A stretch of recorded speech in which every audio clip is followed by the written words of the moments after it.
E aí pessoal, beleza? Bem-vindo ao canal Repensando. Eu sou o Felipe Lopes e esse é mais um vídeo do nosso curso de Introdução à Filosofia. Hoje nós vamos falar dos estoicos.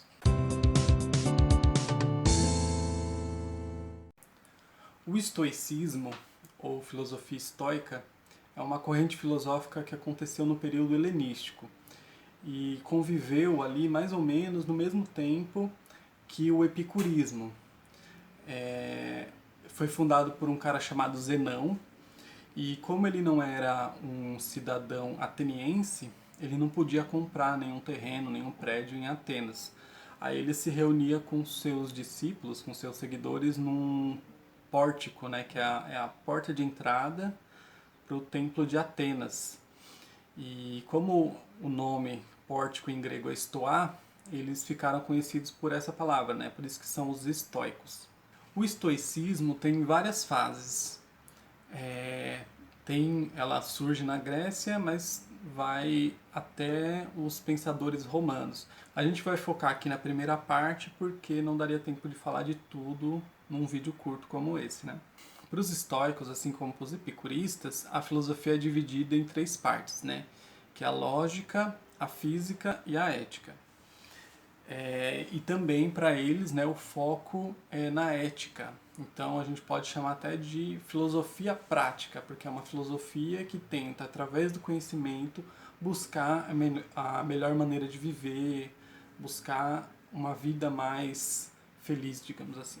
A lógica dos estoicos também dá uma importância grande para a sensação, para aquilo que a gente adquire pelos nossos sentidos, né, pelo que vem de fora, mas para eles tem um outro elemento aí que é tão importante, eu acho que até mais importante do que a sensação, que é o logos, que é a razão. As sensações que são internalizadas, elas passam, digamos assim, por um julgamento, por uma aprovação ou não aprovação da razão. Então, essas ideias que não são aprovadas, elas são rejeitadas. Aí elas não podem fazer parte da filosofia daquela pessoa, do pensamento daquela pessoa. Então, essas ideias, as sensações aprovadas é o que eles chamam de catalepsis. E do outro lado, também para eles, a gente tem algumas ideias que são inatas, que eles chamam de prolepsis. E o que significa ideias inatas? São ideias que nasceram com a gente não adquiriu no decorrer da vida, que já estão desde sempre na nossa mente.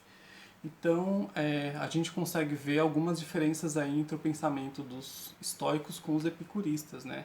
Os epicuristas acreditavam apenas na sensação, a sensação era as sensações, né, do mundo material são as centrais.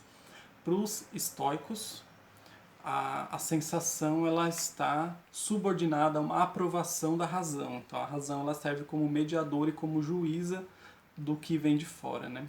Na física, os estoicos explicam a natureza a partir do logos, né, que é a razão, e da ideia de corpo. Só que a ideia de corpo para eles é uma ideia de corpo bem abrangente, porque também inclui o que eles chamam de alma, né, e as ideias. Então todos esses elementos são corpóreos.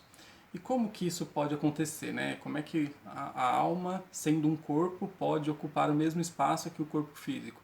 Porque para eles, os corpos eles podem ocupar o mesmo espaço, sim, dependendo do tipo de corpo, né? Então, um corpo físico e uma alma podem ocupar o mesmo espaço, as ideias também. Então, para eles, os corpos podem um entrar dentro do outro, o que é um raciocínio, digamos assim, bem diferente do que é intuitivo. Os corpos eles são matérias e formas, né? Então eles têm um determinado substrato, que seria a matéria, e uma forma que é dada por essa razão, por esse logos. Para eles, a alma ela é dividida em 8 partes. As 5 primeiras, né, são 5 sentidos, aí tem uma parte responsável pela fala, né, pela produção de sons, outra parte é responsável pela reprodução, e a última é a razão, que eles chamam de hegemônica, que significa que ela domina, que ela tem mais poder ali entre todas as outras, né? É a parte que deve comandar todas as outras, que é a razão.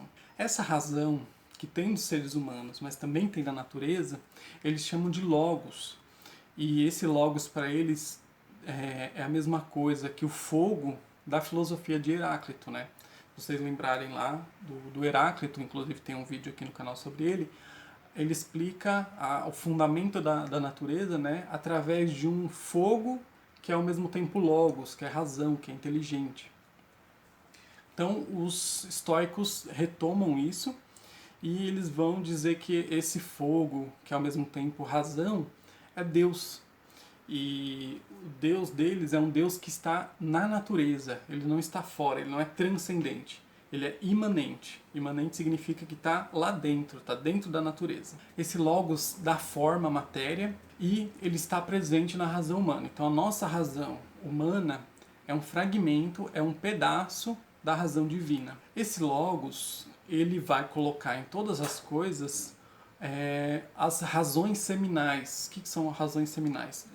São tipo sementes de razão e que ali vai determinar todo o desenvolvimento futuro daquele objeto ou daquela pessoa. Então, todas as coisas na natureza têm a sua razão, têm o seu, digamos assim, caminho de desenvolvimento. E essa razão, ela vem de Deus. E Deus é a razão seminal de todo o universo. Então, de todo o universo, ele vem da mesma semente de razão, que seria esse Logos, que é Deus, que é fogo. Por serem todos derivados da mesma razão, todos têm uma certa simpatia. Por quê? Porque todos conseguem perceber na natureza, né, algo de comum, que é essa raiz que todos têm, né, em comum. Por isso também que o futuro já está escrito. O futuro já está determinado na razão seminal de cada coisa.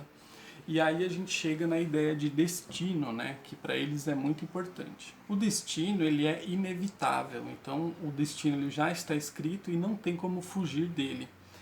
Os estoicos acreditam que é muito mais sensato, muito mais prudente a gente aceitar o destino e caminhar junto com o destino. Porque mesmo que a gente tente fugir, o destino vai se colocar de maneira inexorável, inevitável. Quem conhece as tragédias gregas, né, a história de Édipo é exatamente isso. Esse destino, essa razão, ela vai conduzir para a perfeição. Só que é uma perfeição no plano do todo, não do particular. Então, se a gente olhar para determinado elemento da natureza e pensar que aquilo não é perfeito, é porque a gente está olhando uma parte. No todo, essa razão ela conduz para a perfeição, conduz para o bem. Uma outra coisa muito interessante da filosofia estoica é a noção deles de que o mundo ele foi criado. E por ter sido criado por esse Logos, que é fogo, ele vai ser destruído também. E ele vai ser destruído justamente com o fogo. Então, para os estoicos, o universo vai ser destruído em um grande incêndio. E esse incêndio vai reduzir tudo a pó. E depois disso, vai renascer novamente. E quando renascer, vai renascer exatamente da mesma forma como foi da outra vez. Por quê? Porque tudo já estava pré-determinado pelas razões, pelo destino, e tudo era conduzido rumo à perfeição. Então, se vai ser perfeito de novo, não tem como ser diferente, né? Então, o mundo ele vai ser criado, destruído, criado, destruído. Em todas as vezes a gente vai ter exatamente os mesmos acontecimentos acontecendo, né? Sempre vai se repetir exatamente nos mínimos detalhes. Agora, na ética, a gente pode pensar que a ética estoica também é uma busca por felicidade, né? Mas como a gente viu que eles têm alguns pensamentos sobre a natureza que são diferentes do que os epicuristas, isso vai levar a consequências diferentes, né? Para eles, a felicidade é alcançada vivendo segundo a natureza. Esse tipo de vida eles chamam de oikeiosis, e significa se conservar, né? Apropriar-se daquilo que é bom e afastar-se daquilo que não é bom. Para eles, em toda a natureza, a gente tem esse mesmo funcionamento, né? Esse mesmo movimento, só que de maneira não consciente. Nos seres humanos, como a gente também é dotado de logos, a gente consegue fazer isso de maneira consciente. Então a gente tem que observar a natureza e agir como ela age, agir para conservar a razão e em consonância com a natureza. Eles defendem com muita ênfase a noção de prudência também. E para eles o bem e o mal, ele é definido, né, ele é determinado através do que é útil ou inútil.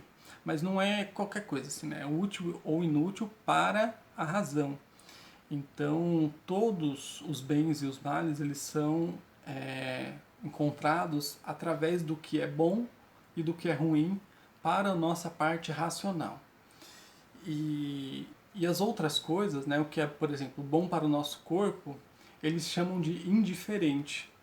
Mas é lógico que existem alguns indiferentes que são melhores do que outros, né? É muito mais importante a gente ter uma saúde corporal do que um corpo não saudável. Mas isso não é um bem em si, né? Os bens, eles são determinados a partir do nosso aspecto racional. O que vem do corpo é secundário.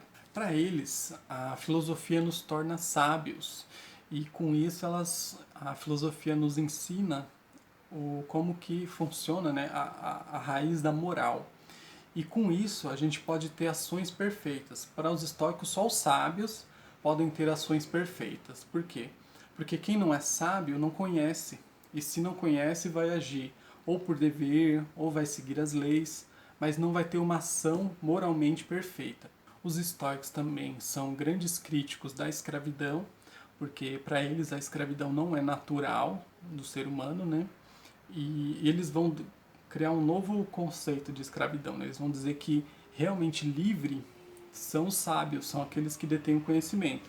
E realmente escravo são os ignorantes, né? Ignorante no sentido de quem não tem o conhecimento.